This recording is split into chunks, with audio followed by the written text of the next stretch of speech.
There are several products that we use to glue our polymer clay, baked to baked and raw to baked. And I've been told a lot of things and read things, and I've passed that information on to you. So today I decided to test it out for myself. I'm testing Polybonder glue, super glue, and translucent liquid Sculpey. Hi there, Sandy here. Welcome to another Friday Findings video at KeepsakeCrafts.net. So this week has been one of those weeks where suddenly I found myself getting a bunch of glue. I just ran out of a few things. And one of the ones that came in was some more of the Lisa Pavelka Polybonder, which I've been really happy with. From the manufacturer's materials on the website and on the packaging, Lisa states that this is formulated to be set when it's heated, whereas superglue gives way. And I know I've told you guys that before, and I thought I would just test it out myself. And while I was at it, I thought I would test out translucent liquid Sculpey because that's something we often use for gluing. So these are some samples I made. These were all things that were already in my stash. I wasn't in the mood for making things just for this, so I found just some scraps. That's why I save these kinds of things, these really ugly results of experiments, or well, the birdie's not ugly, but things I just never found a use for. So here they're being useful. So the first one I tested was Polybonder. Like I said, all of these pieces were baked, and I glued these on with just a dab of the Polybonder per the instructions. And they sat for about a half an hour. Then they went in the oven for an hour at 275 Fahrenheit. And they've sat overnight, and so they're completely cool. So let's see. This is the one I expect to be pretty strong. Oh yeah, that's on there good. Oh, all right, I was able to pop it off, but I had to work really hard at it. And let's see, these little things, I didn't expect these to be super strong because they don't have a lot of surface area contact. Now this one, I just glued on as it is, so there was very little surface area contact. But this one, I don't know if you can tell, so all the darker ones here, I actually shaved some off the bottom of the flower so that there would be more surface area.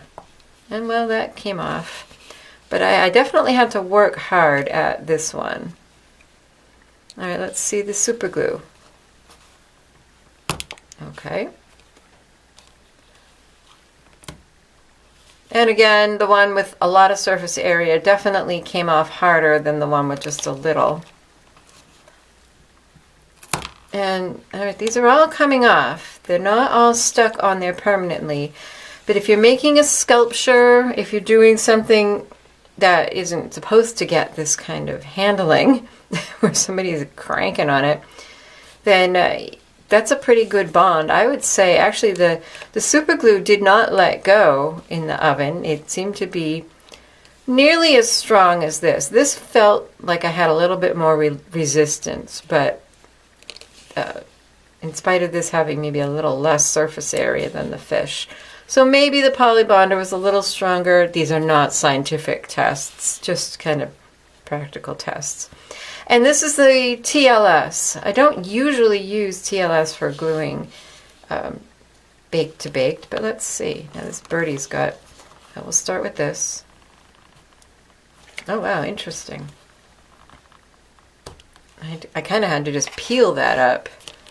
And the birdie, oh, he's on there good. And he's actually got a fairly heavily textured background.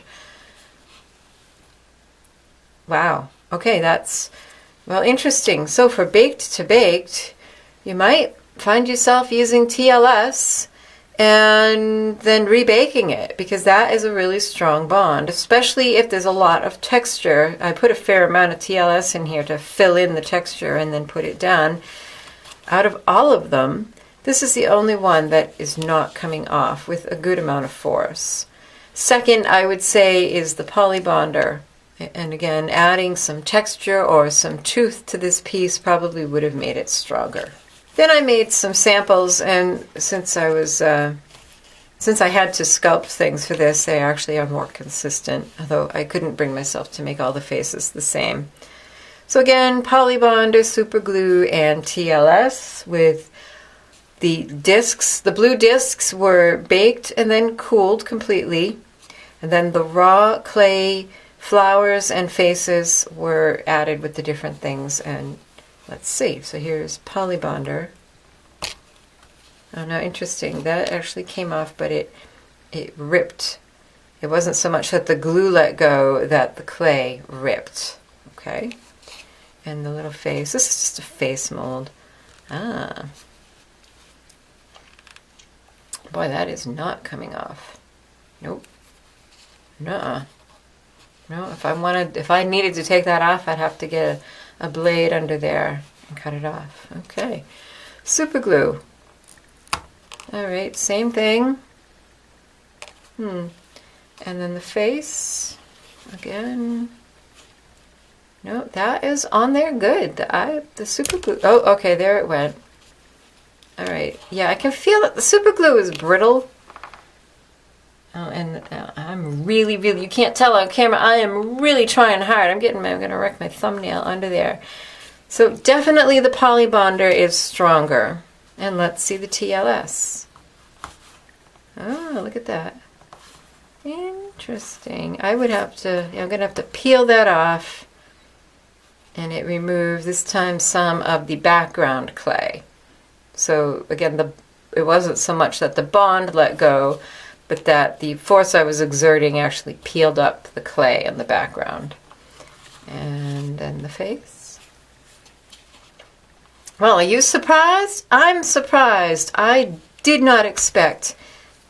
No. I did not expect TLS to be the strongest bond, but it truly is. Whether you're doing baked clay to baked clay, actually I would say especially if you're doing baked clay to baked clay, go ahead and use some of your liquid clay and then bake it again. If that's not an option, and sometimes it isn't, we've included other things that can't go in the oven, then I would say Polybonder is your next choice, with a close second, just good old super glue.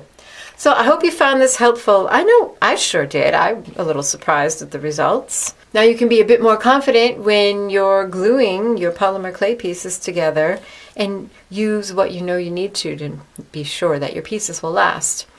So if you're interested in the supplies, click on the little eye tag in the upper right of the video or the link in the description box to go to my blog post, where I'll always have a supply list with links to products. If you like my videos, maybe take a look at my Patreon page for how you can get bonus tutorials, up to 2 every month. Be sure to subscribe to my channel if you haven't already, or my email newsletter, so that you get the blog posts with supply lists and notifications every time I put up a video. Happy creating. Bye-bye.